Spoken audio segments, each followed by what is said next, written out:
Welcome back ناظرین۔ شاہ صاحب، قرآن مجید فرقان حمید کو قرآن کیوں کہا جاتا ہے؟ بسم اللہ الرحمن الرحیم۔ شکریہ آپ کا اور آپ کی پوری ٹیم کا کہ آپ نے ایک بار پھر موقع فرمایا، عنایت فرمایا، اور آج کے نشریات میں ماہ مقدسہ کی آخری ایام کی یہ نشریات ہیں، اور یہ ماہ مبارکہ ہے بھی قرآن کا مہینہ، تو آج قرآن کے حوالے سے جو ہمارا موضوع ہے یقیناً طور پر یہ مناسبت بھی رکھتا ہے اور اس کی ضرورت بھی ہے۔ اللہ تعالیٰ قرآن کریم کے ساتھ محبت کی توفیق عطا فرمائے۔ آمین۔ آپ نے پوچھا ہے کہ قرآن کریم کو قرآن کیوں کہتے ہیں، تو اس کی پہلی وجہ تو یہ ہے کہ لفظ قرآن یا تو قرأ سے بنا ہے، یا قرأت سے بنا ہے، یا قرن سے بنا ہے۔ اگر یہ لفظ معنوی لحاظ سے دیکھا جائے کہ قرأ سے بنا ہے، تو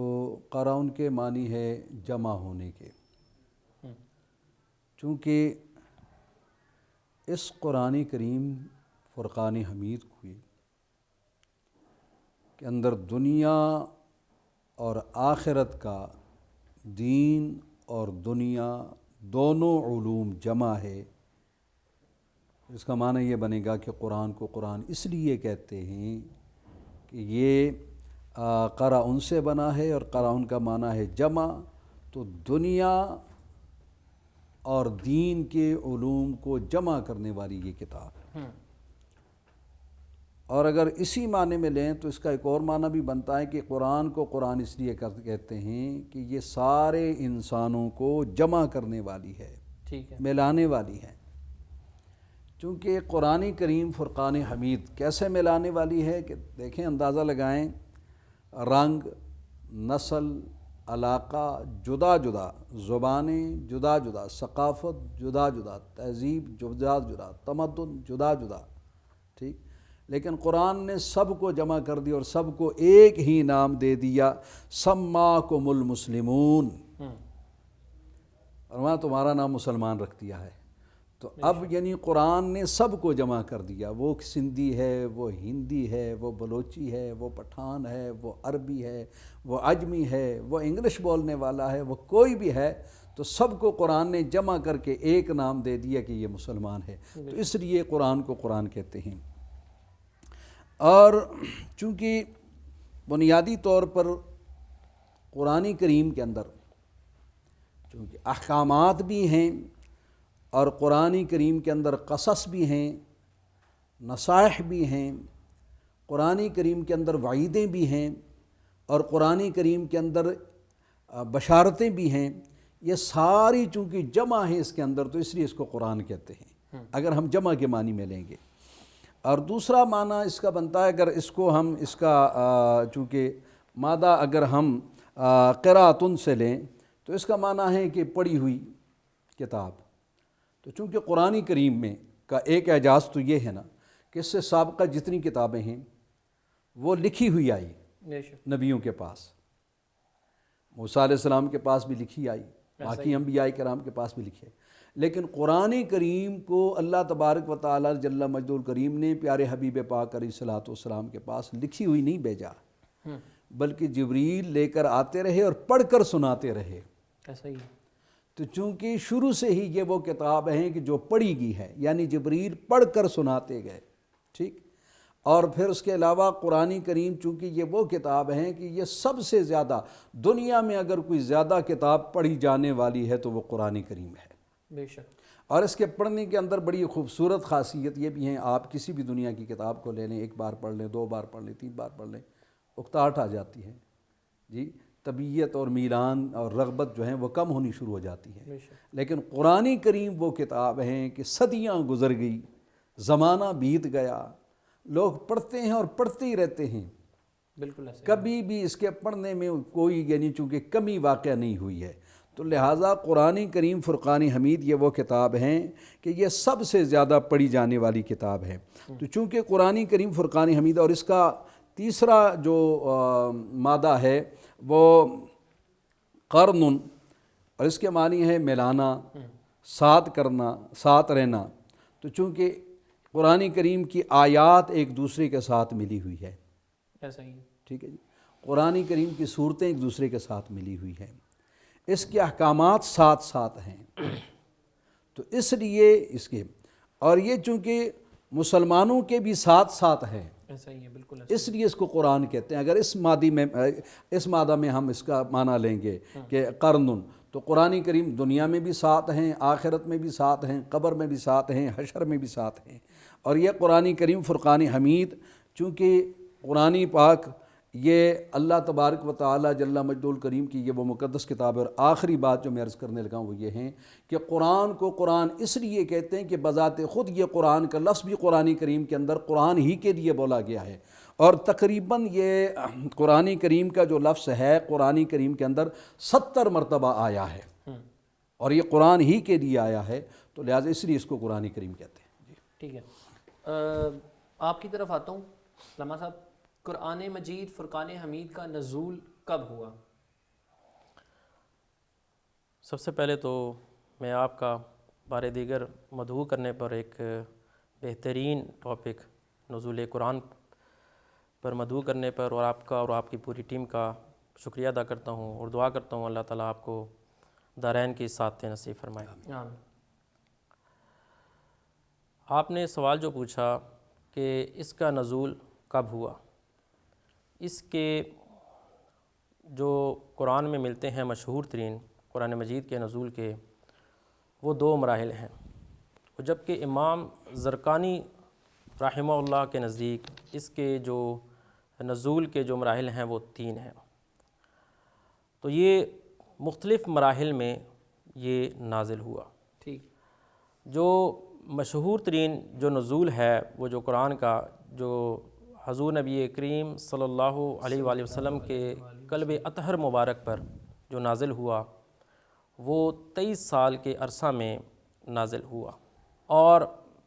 امام زرقانی رحمہ اللہ کے نزدیک جو 3 مراحل ہیں اس کے نزول کے، وہ یہ ہیں کہ سب سے پہلے قرآن مجید وہ نازل ہوا لوح محفوظ پر،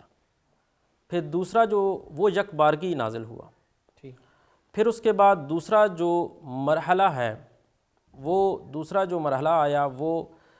لوح محفوظ سے وہ بیت معمور پر نازل ہوا، یعنی آسمان دنیا پر، جس کو بیت عزت بھی کہا جاتا ہے۔ اور یہ بیت المعمور وہ مقام ہے جو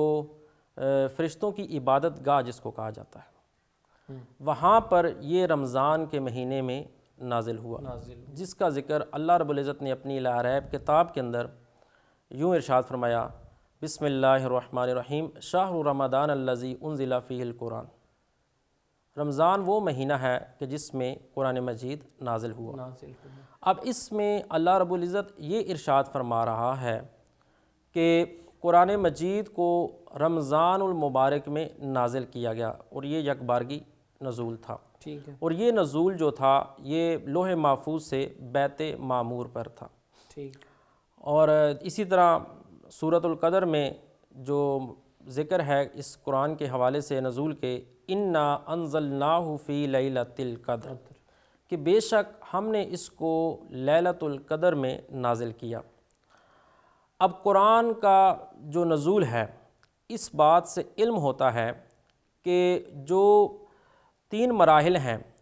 اس دوسرے مراحل میں لوح محفوظ سے جو آسمان دنیا یعنی بیت معمور پر جو اس کا نزول ہوا، وہ رمضان المبارک کا مہینہ تھا، یہ مقدس مہینہ تھا، اور اس مقدس مہینے میں جو آخری عشرہ ہے اس عشرے میں نازل ہوا۔ اور ان آخری عشرے میں جو مقدس راتیں ہیں، وہ طاق راتیں ہیں، وہ 5 راتیں ہیں۔ اس حوالے سے میں حدیث مبارکہ بھی یہاں کوٹ کر دیتا ہوں کہ نبی کریم صلی اللہ علیہ وآلہ وسلم حدیث مبارکہ ہے کہ آپ نے جہاں ذکر کیا کہ فرمایا کہ تورات جو حضرت موسیٰ علیہ السلام پر نازل ہوئی وہ 13 رمضان المبارک کو نازل ہوئی،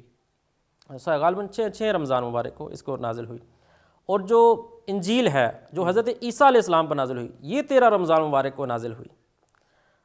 اور یہ جتنی بھی آسمانی کتابیں ہیں یہ یک بار کی عطا ہوئیں، صحیفے بھی جو تھے وہ یک بار کی کتابی شکل میں عطا ہوئے تھے۔ تو اس کے بعد جو زبور ہے جو حضرت داؤد علیہ السلام پر اس کا نزول ہوا وہ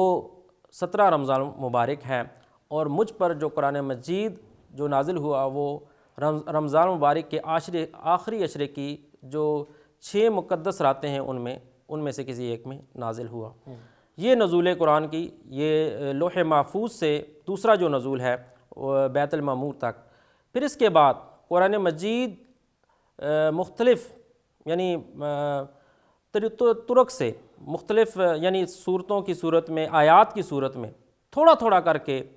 وہ بیت المعمور سے وہ اس کا نزول آپ صلی اللہ علیہ وسلم کے سینہ عطر مبارک پر جو نازل ہوا وہ مختلف یعنی تقریباً وہ 23 سال کا جو عرصہ ہے اس میں یہ نازل ہوا، اور یہ 3 مراحل میں یہ نزول قرآن ہوا ہے۔ تو اس طرح اس کی جو نازل ہونے کی جو کب نازل ہوا تو اس لیے اس کے روایات مختلف ملتی ہیں۔ اس میں یعنی قرآن مجید میں جو نزول قرآن کے جو الفاظ کا استعمال ہوا، ایک انزال اور دوسرا تنزیل۔ انزال کہتے ہیں جو یک بار کوئی چیز نازل ہو، اور تنزیل جو ہے اس کے معنی میں یہ آتا ہے کہ جو متعدد بار تھوڑی تھوڑی کر کے جو نازل ہو اس کو تنزیل کہا جاتا ہے۔ تو یعنی ان آیات سے بھی یہ پتہ چلتا ہے، یہ اشارہ ملتا ہے کہ قرآن مجید کا جو نزول ہے وہ لوح محفوظ سے بیت المعمور تک جو ہوا وہ قرآن مجید کا جو نزول ہے وہ رمضان مبارک کے آخری عشرے کی طاق راتوں میں نازل ہوا، جسے لیلۃ القدر بھی کہا جاتا ہے، اور یہ طاق راتیں ہیں، اور اس کے بعد 23 سال کے عرصے میں آپ کے سینہ عطر مبارک پر نازل ہوا۔ میں یہاں ایک چھوٹی سی بات کوٹ کر دیتا ہوں جو آپ نے پوچھی ہے بات۔ قرآن کریم کب نازل ہوا اس کی ڈیٹیل تو جناب حضرت علامہ صاحب نے بڑی تفصیل کے ساتھ وضاحت کر دی اور اس کے مراحل کا ذکر کر دیا۔ جو صحیح روایات سے آپ کے سوال کی طرف اشارہ ہوتا ہے وہ یہ ہے، رسول اکرم صلی اللہ تعالی علیہ وبارک وسلم کی ظاہری عمر مبارک 40 سال کی عمر میں قرآن کریم قرآن رشید یہ غار حرا میں نزول ہونا اس کا شروع ہوا، اور چونکہ قرآن کریم برہان رشید اس کے نزول کے حوالے سے مفسرین کرام نے جو اقوال نقل فرمائی ہیں کہ عام الفیل یعنی اصحاب فیل کا جو واقعہ ہوا تھا اس سے کتنا عرصہ بعد سرور کائنات صلی اللہ علیہ وسلم پر اس کا نزول ہوا ہے، تو یہ مختلف روایات ملتی ہیں۔ مثلاً ایک روایت کے مطابق عام الفیل سے 37 سال، ایک روایت 41 سال، اور ایک روایت جو ہیں وہ تقریباً 51 سال، لیکن زیادہ تر مفسرین نے 51 سال جو ہیں وہ کوٹ کیے ہیں، اور اس کی سبب اور وجہ بھی یہ بتائی ہے کہ سرور کائنات صلی اللہ علیہ وسلم کی عمر مبارک اگر ہم 40 سال مان لیں تو حضور علیہ الصلوۃ والسلام کی ولادت باسعادت سے تقریباً 10-11 سال پہلے اصحاب فیل کا واقعہ رونما ہوا تھا۔ تو چونکہ تقریباً یوں بنتا ہے کہ اصحاب فیل کے واقعے سے 51 سال یا 52 سال، اس طرح کمی بیشی ہو سکتی ہے، لیکن اتنے ہی عرصے میں قرآن کریم کا نزول ہوا۔ حضور علیہ الصلوۃ والسلام کی عمر مبارک جو تھی وہ 40 سال تھی۔ ٹھیک ہے ناظرین، سحر انگیز گفتگو کا سلسلہ اسی طریقے سے جاری رہے گا، لیکن یہاں پر چلتے ہیں بریک کی جانب۔